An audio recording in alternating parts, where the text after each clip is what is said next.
히브리서 11장을 보시면 구약에 기록된 사람을 거의 다 소개하고 있습니다. 그런데 그들의 그들의 이름 앞에 꼭 나오는 단어가 있는데 그게 뭐냐면은 믿음으로입니다. 믿음으로. 4절을 보시면 믿음으로 아벨은 이렇게 나옵니다. 5절에도 믿음으로 에녹은 17절 보시면 계속 나오는데요. 17절에 아브라함은 시험을 받을 때 믿음으로 이삭을 드렸고 20절 믿음으로 이삭은 계속해서 믿음으로 해서 믿음으로를 반복하고 있습니다. 그러면 그들이 가졌던 믿음이 어떤 믿음인가를 보려고 합니다. 요약하면 두 가지예요. 하나는 모든 것을 말씀으로 창조하신 하나님. 3절을 한번 보세요. 3절을 보시면 제가 3절을 다시 한번 읽어보겠습니다. 믿음으로 모든 세계가 하나님의 말씀으로 지어진 줄을 우리가 아나니 라고 말하고 있습니다. 그러니까 하나님께서 시간과 공간이 있기 전 이성으로 이해가 안 되죠.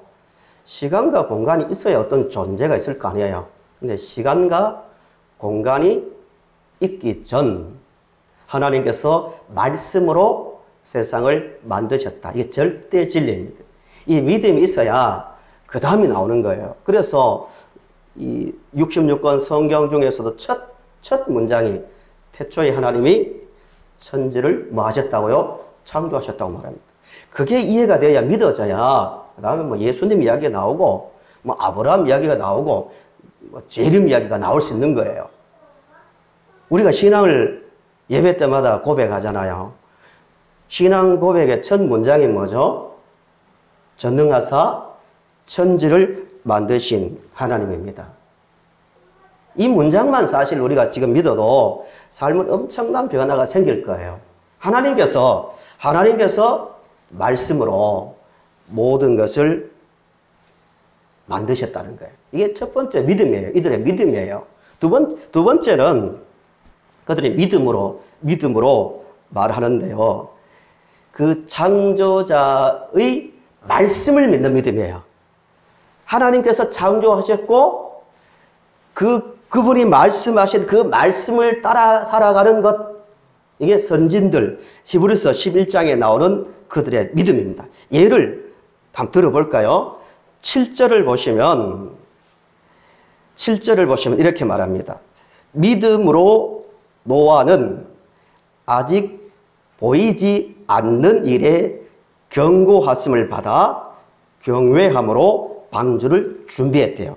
그러니까 아직 보이지 않는 일에 경고하심을 받았다. 이게 말씀 아니에요? 미래 이야기예요. 근데 그 말씀을 딱 듣고 믿으니까 경고를 받는 거 아니에요? 믿으니까 뭘 했어요? 방주를 만들었다는 거예요.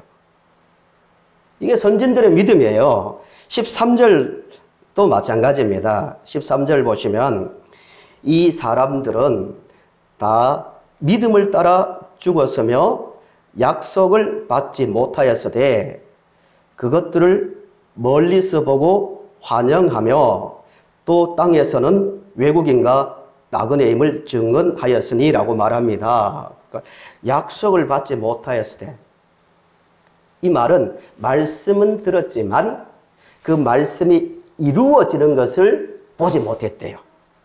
하나님께서 선진들에게 약속을 하셨단 말입니다. 들었단 말입니다. 그 말씀을 듣고 평생을 살았는데 자기가 살아있을 때 이루어지는 것을 보지 못해도 믿고 죽었대요. 이게 믿음이에요. 믿음이 없으면 이 시험에 걸리기 쉬운 거예요. 하나님, 나는 믿었는데, 나는 말씀을 믿고 살았는데 왜 안 이루어집니까? 여기에서 흔들릴 수 있잖아요. 나는 기도했는데요.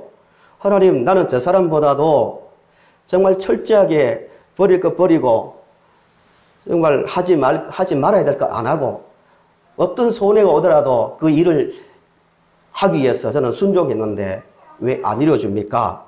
흔들릴 수 있습니다. 히브리서를 기록한 목적 중에 하나가 그거예요.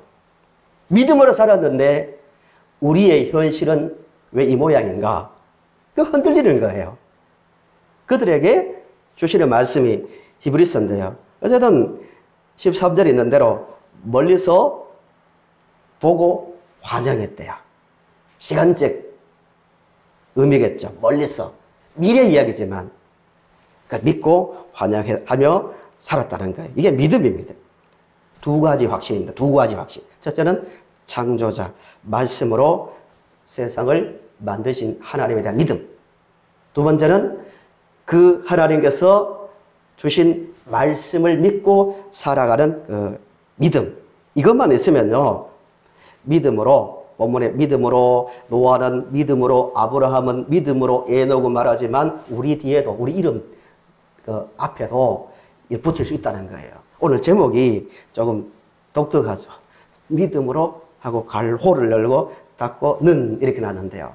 제목을 나름대로 제가 본문을 어떻게 전달할까 고민하다가 붙인 제목입니다. 믿음으로 갈호 열고 닫고 누구는 우리 이름을 넣자는 거죠. 제목대로. 한번 본문을 보시면서 아브라함 대단하네. 노아 정말 대단하네가 아니라 거기에 우리 이름이 들어가야 우리가 믿음으로 사는 것 아니겠습니까? 그래서 한번 믿음으로 한번 넣어볼까요? 7절을 한번 보세요. 7절.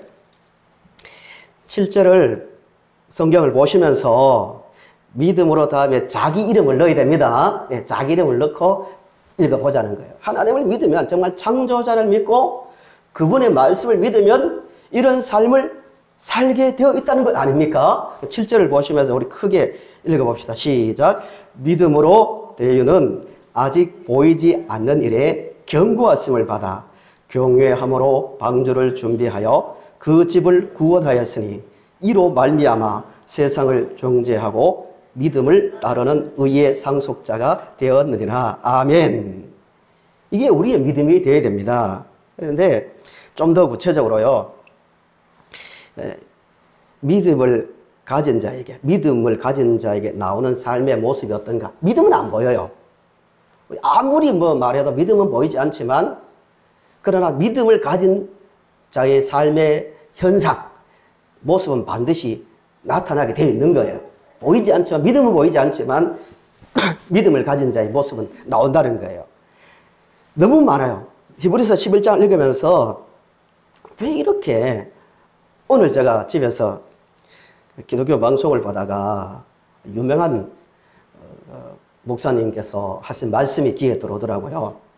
평상시에도 들었던 말씀이지만 그가 수십 년을 목회하면서 깨달은 게 하나 있다는 거예요. 그게 뭐냐면은 말씀을 전하는데 그분의 이야기예요. 말씀을 전하는데 경험이 없을 때는 성도들에게 이것도 전하고 저것도 전하고 막 여러 가지를 놓은 거를 작성했는데 몇십 년을 지나 보니까 그게 아니다는 거예요. 진짜 경험이 쌓이면서 오히려 뺄 걸 다 뺀다는 거예요. 완전히 뺄 걸 잘 빼내는 게 진짜 탁월한 그 설교라고 하는 이야기를 제가 아침에 오늘 들었습니다. 근데 히브리서는 그 관점에서 볼 때 히브리서는 정말 믿음으로 계속 반복합니다. 그런 점에서는 좀 의문이 들지 않아요? 단순하게 그냥 몇 사람, 아브라함 아니면 노아, 정말 본받을 만한 몇 사람만 딱 들어서 믿음은 이런 것이고 이렇게 사는 것이 믿음이다. 이렇게 하면 되는데 32절을 봐도 이 기록자도 이런 말을 합니다. 32절 이렇게 말하거든요. 내가 무슨 말을 더하리요? 기드온, 바락, 삼손, 입다, 다윗 및 사무엘과 선지자들의 일을 말하려면 내게 뭐가 말합니까? 시간이 부족하리로다 이 말을 써요. 그러니까 그 말 속에는 계속 누구는 계속 반복하다가 입다 입다, 그 다음에 뭐 기드온, 바락, 기드온은 좀 알겠죠? 바락, 기드온, 입다. 모르는 분들 많잖아요. 근데 하나하나 이렇게 말하는 이유가 뭘까요? 그런 의문이 들더라고요. 말씀을 준비하면서. 왜 이렇게 반복해서 수많은 사람들을 사실 입다나 바락 같은 걸 빼도 되잖아요. 안에서 충분히 전달될 것 같은데 왜 이런 사람 하나하나를 기록하고 더 기록하고 싶지만 시간이 부족해서 더 기록하지 않는다는 말을 왜 할까요? 당시의 그 시대적 상황으로 들어가 봐야 됩니다. 이 당시에 성도들이 받은 시험이 뭐냐 하면은 조금 전에 드린 말씀대로 계속 반복되는 신앙생활. 자기들이 볼 때는 뭐 1년 전에 기도한 내용이나 어제 한 거나 뭐 계속해도 반복해도 특별한 게 보이지 않는 것처럼 보이거든요. 변화가 없거든요. 물론 재림에 대한 문제죠. 예수님께서 왜 안 오시냐? 도대체 이게 어떻게 된 거냐? 교리적으로 흔들렸습니다. 혹시 유대교가 맞지 않는가 해서 돌아가 버리는 사람들도 있었습니다. 너무 힘들다 이거예요. 또 환경적으로. 왜 이렇게 힘든가? 도대체 이런 환경 속에서 몇 년을 버틸 수 있을까? 이런 시험에 빠져 있었단 말입니다. 그들에게 하는 말이 그거예요. 아니다. 봐라. 당신들보다 훨씬 더 어려운 환경 속에 살았던 사람들 봐라. 비교 안 되는 어려움이거든요. 노아 시대 보세요. 노아 시대뿐만 아니라 뒤에 나오는 수많은 사람들, 그 애굽으로 갔을 때 요셉 시대, 그 이후에 광야 시대, 훨씬 더 힘들었다. 그런데 어떻게 살았냐? 그 의도 가운데서 한두 명이 아니다 이거예요. 충분히 당신들도 충분히 이 현 세대 속에서 충분히 하나님의 말씀을 잡고 믿음으로 살 수 있다. 격려의 의미에서 여러 사람을 등장시키고 있는 거예요. 10장 23절을 보시면 이렇게 말합니다. 또 약속하신 이는 미쁘시니 우리가 믿는 도리의 소망을 움직이지 말며, 많이 움직였다는 거죠. 그죠? 믿음으로 살았지만, 출발했지만, 소망이 흔들리고 많이 넘어졌다는 거예요. 그러니까 소망을 움직이지 말고 굳게 잡고 서로 돌아보아 사랑과 선행을 격려하자 이거예요. 히브리서의 수많은 사람들 한두 사람이 아니었다. 믿음으로 충분히 그들은 살아내었다. 그러니까 용기를 가지고 우리도 그렇게 살자 이 뜻입니다. 그러니까 오늘 많은 사람들 중에서 저도 두 사람을 믿음으로 산다는 게 뭔가를 예를 들어 보겠습니다. 두 사람을 보면서 이분들은 정말 영웅을 보는 것처럼 대단하다 이게 아니라 그렇구나. 우리가 지금 나오는 이 사람이구나. 이렇게 살아야겠구나. 다짐하고 그렇게 살아가야 합니다. 첫째는 많은 사람들 중에서 노아를 예를 들어 보겠습니다. 노아. 창세기 6장이 배경이죠. 노아에 대해서 말할 때 그 배경을, 그 시대적 상황을 자세히 말하고 있습니다. 그만큼 힘들었다는 거죠. 6장에 이렇게 나옵니다. 하나님의 아들들이 사람의 딸들의 아름다움을 보고 자기들이 좋아하는 모든 여자를 아내로 삼은지라. 3절에 여호와께서 이르시되 나의 영이 영원히 사람과 함께하지 아니하리니 이는 그들이 육신이 됨이라 라고 말합니다. 간단하게 해석하면 이겁니다. 노아 시대에 전에는 경건한 후손을 대표하는 아벨의 후손들, 믿음으로 제사드렸던 아벨의 후손들이 있었고, 이 하나님의 아들들로 표현합니다. 그 사람의 딸들은 가인의 후손입니다. 그런데 이들이 이제 구분이 안 되는 거예요. 그전에는 그래도 경건한 후손들이 있었고, 아벨의 계통, 또 악한, 타락한 자들도 섞여 있었는데, 노아 시대가 되면서 가인의 후손뿐 아니라 아벨의 경건한 후손들까지도 한마디로 눈에 보이는 대로 살았다는 거예요. 타락이 특별한 게 아니에요. 자기들 눈에 좋게 보이는 것, 이게 판단의 근거였습니다. 하나님 말씀이 이전에는 그래도 하나님의 말씀이 판단의 근거였는데 이제는 자기 눈에 보이는 대로 마음대로 판단하고 살았다는 거예요. 선악과도 먹은 이유가 그거라고 말씀드렸죠. 선악과를 볼 때 보기에 좋게 보인 거예요. 타락은 간단한 거예요. 하나님의 말씀이 뭐냐보다는 내 생각에, 내 기준에 볼 때 무엇이 맞는가 틀리는가, 이게 기준이 되는 거예요. 요즘 자주 듣는 말씀이죠. 현 시대를 다원주의 시대다, 뭐 상대주의 시대다, 이런 말씀 많이 들어보셨죠. 뭐 다원적으로 보는 자체는 나쁜 게 아니죠. 옛날에는 그 예술 작품을 할 때도 한 관점을 가지고 도덕을 판단할 때도 선각이 딱 나누어져 있었습니다. 그런데 현대가 되면서 다양한 거예요. 같은 상황인데도 해석에 따라서 그것이 선이 될 수 있고 악이 될 수 있고 유익한 것이 될 수 있고 나쁜 것이 될 수 있고 달라진 거예요. 기준이 철저하게 상대화된 거예요. 이게 다원주의입니다. 사람이 기준인 거예요. 이게 노아 시대입니다. 그러니까 하나님의 말씀이 기준이 안 되니까 자기 눈에 보이는 대로 마음대로 살다 보니까 선한 자와 악한 자 구별이 없어지는 거예요. 이 악함을 보시고 하나님께서 홍수로 심판하기로 하는데 그 시대 속에서 노아의 믿음이 물 본받을 점이 그거예요. 노아는 그냥 뜬구름 잡는 것처럼 그냥 산 속에 들어가서 더러운 세상 나 혼자 살자, 나 혼자만 말씀대로 살자 하지 않고 그 세대입니다. 그 당대 속에서 살면서 구별된 하나님의 경고를 받고 그래 맞다. 내륙에 있었지만 방주를 준비하고 120년이 걸렸습니다. 방주를 준비하고 구별된 삶을 살았습니다. 왜 그럴까요? 하나님에 대한 믿음이 있었기 때문입니다. 노아 입장에서 한번 서보세요. 노아가 만약 그 당시에 우리가 노아처럼 그 당시에 살았다면 만나는 사람들마다 노아를 보고 뭐라고 했을까요? 만나는 사람들마다 노아가 만나는 사람들은 다 자기와 기준이 다른 거예요. 가치관이 다른 거예요. 생각도 다른 거예요. 얼마나 힘들었겠어요. 매일 그렇게 살아야 되는데. 그런데도 노아는 절대 다수의 사람들의 말이 아니라 창조자이시면서 통치자이신 하나님의 말씀 끝까지, 그것도 한두 해가 아니라 평생을 그렇게 살면서 방주를 만들었다는 겁니다. 정말 지금 시대를 보면은 예수님 말씀대로 정말 노아 시대와 너무나 비슷한, 어쩌면 더 넘어선 시대인지 모릅니다.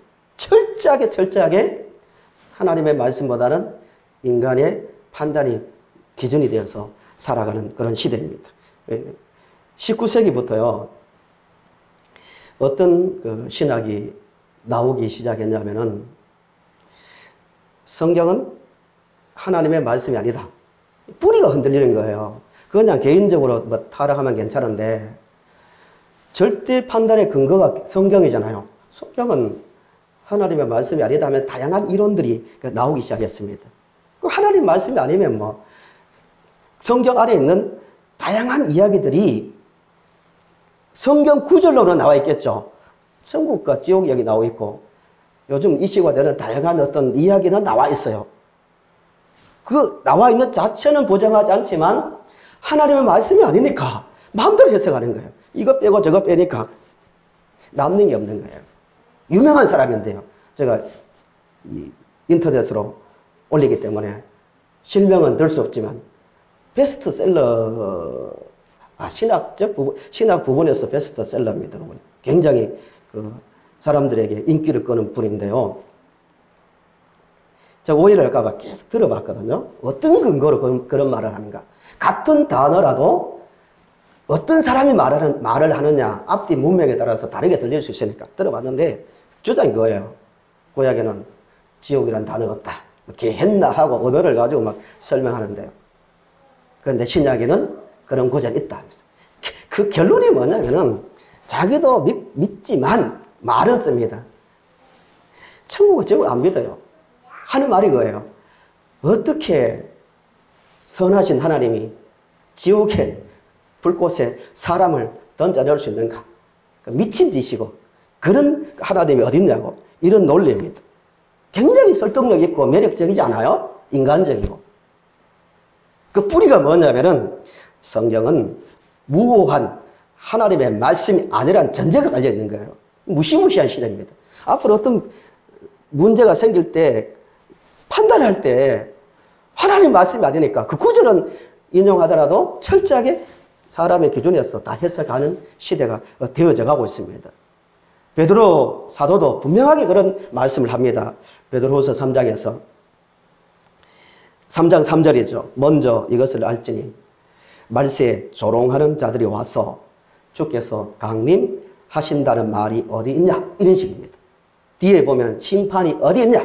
뭐 불꽃같이 뭐 사라지고 녹아지고 그런 말씀이 어디 있냐? 이런 주장을 하는 사람들이 그 당시에도 등장했고 앞으로 많아진다고 분명히 말씀하고 있습니다. 뿌리가 뭐예요? 하나님의 말씀에 대한 신뢰가 없는 거예요. 그런 시대 속에서 우리는 살고 있습니다. 이런 시대 속에서 노아처럼 당대에 매일같이 만나는 생각이 다른 이 당대의 세대 속에서 살면서도 하나님께서 말씀하신 대로 모든 것을 이루신다는 믿음 안에서 구별된 삶을 살아갈 수 있기를 간절히 바랍니다. 한 사람 더 예를 들어 볼게요. 모세입니다. 24절부터 26절이죠. 긴 이야기 좀 요약하면 모세는 애굽의 공주의 아들이라는 자리를 거절했대요. 그리고 고난받는 것을 하나님의 백성과 고난받는 것을 더 좋아했다고 말합니다. 26절에서는 그리스도를 위한 수모를 애굽의 모든 보화보다 더 큰 재물로 여겼다고 분명히 말씀하고 있습니다. 왜 그랬을까요? 왜 애굽의 공주의 아들로 더 나가서는 애굽의 가장 높은 자리에 설 수 있는 유력자였는데도 왜 그걸 모든 것을 거절했을까요? 하나님의 약속의 말씀을 믿었기 때문입니다. 우리 24절, 26절을 같이 읽으면서 다시 한 번 더 오늘 제목이 그런 거니까요. 우리 이름을 넣어서 믿음으로 누구는 우리 이름을 넣어서 정말 성경 속이 아닌 오늘 내 어제 만났던 사람들 속에서 또 지금 현재 자리에서 내 이름을 넣으면서 이렇게 과연 살고 있는가를 생각해 보자는 겁니다. 24절부터 26절까지 크게 읽으시면서 자기 이름을 넣어야 됩니다. 잘 보고 엉뚱한 데 넣으면 안 되고요. 정확하게 넣어야 됩니다. 자기 이름 넣으십시오. 24절부터 같이 시작. 믿음으로 다윗은 장성하여 바로의 공주의 아들이라 칭함받기를 거절하고 도리어 하나님의 백성과 함께 고난받기를 잠시 죄악의 낙을 누리는 것보다 더 좋아하고 그리스도를 위하여 받는 수모를 애굽의 모든 보화보다 더 큰 재물로 여겼으니 이는 상 주심을 바라봄이라. 아멘. 어떻습니까? 한 구절 한 구절 읽으시면서 이거 내 이야기다 이렇게 됩니까? 아니면은 이거 참 모세 대단한데 나도 본받기는 본받아야지 하고 그냥 읽으셨습니까? 제가 다시 한번 읽어볼게요. 믿음으로 모세는 우리는 이미 장성했죠. 장성하여 바로의 공주의 아들이라 칭함받기를 거절했대. 첫 번째 믿음을 가진 자에게 나오는 게 거절입니다. 거절. 우리가 과연 한 주 동안 살아오면서 세상 속에서 살았는데요. 삼자 입장에서 우리를 볼 때 이야 정말 구별된다. 저 사람들은 정말 우리하고 다르다. 취미도 다르고 말하는 것도 다르고 보는 것도 다르고 심지어요. 한국에 부동산 문제가 있는데요. 역시 저 사람들은 부동산 문제도 우리하고 다르게 접근한다. 이런 말을 듣습니까? 아니면은 한참 살다가 교회 얘기 우연히 나왔는데 당신도 교회 다닙니까? 이런 말 듣지 않습니까? 그럼 심각한 거예요. 물론 너무 지나치게 이질감을 갖도록 하면 안 되겠지만 같이 함께 생활하지만 가치관이나 세상을 살아가는 방법이 뚜렷하게 구별되어야 됩니다. 이게 거절이에요. 이 믿음이 있으면 반드시 나와야 될 그 모습이라는 거예요. 그러면서 25절에 도리어 하나님의 백성과 함께 고난 받기를 잠시 죄악의 낙을 누리는 것보다 더 좋아했대요. 고난 받는 것. 누가 고난 받는 것을 좋아하겠습니까? 특별히 신앙생활 하는데 이왕이면 분위기 좋고 편하게 하고 싶죠. 좋은 데서. 근데 일상의 삶 가운데서 그게 물질이 되었던 아니면은 어떤 삶의 관계가 문제되었던 하나님 말씀을 거절함으로 오는 어떤 고난들. 그것도 그냥 받는 게 아니라 더 큰 재물로 여기고 받아내며 살고 있는가 문제입니다. 우리 성도님들은 모세처럼 믿음을 가진 자로서 정말 수모를 당한다 할지라도 그것을 더 큰 재물로 여기며 기쁨으로 받을 수 있는 성도님들이 되시기를 바랍니다. 말씀을 정리합니다. 결론입니다. 11장에 많은 사람들이 나오는데요. 오늘 우리도 그들도 그 세대 속에서 그렇게 살았듯이 우리도 이 세대 속에서 벗어날 수 없잖아요. 이 세대 속에 살면서 정말 믿음으로 누구는 이런 뚜렷한 삶의 특징이 있었던 것처럼 우리 이름 뒤에도 40절까지 있는데요. 11장이 정말 41절에 믿음으로 누구는 믿음으로 제사를 드렸고 믿음으로 거절했고 하늘나라를 바라보며 기뻐하고 즐거워하며 살았다라고 말할 수 있는 그런 믿음의 삶을 살도록 우리 노력해야 된다. 그러려면 두 가지입니다. 첫째, 매 순간마다 하나님은 스스로 계신 하나님은 말씀으로 세상을 만드신 분이고 어제도 오늘도 내일도 그 말씀하신 대로 세상을 다스리시면서 그 말씀대로 사는 자를 상 주신다는 믿음을 가지고요. 약속의 소망을 잡고요. 약속의 소망을 잡고 이 세대 속에서 기뻐하고 즐거워하며 살아가는 믿음의 성도님들이 되시기를 간절히 바랍니다.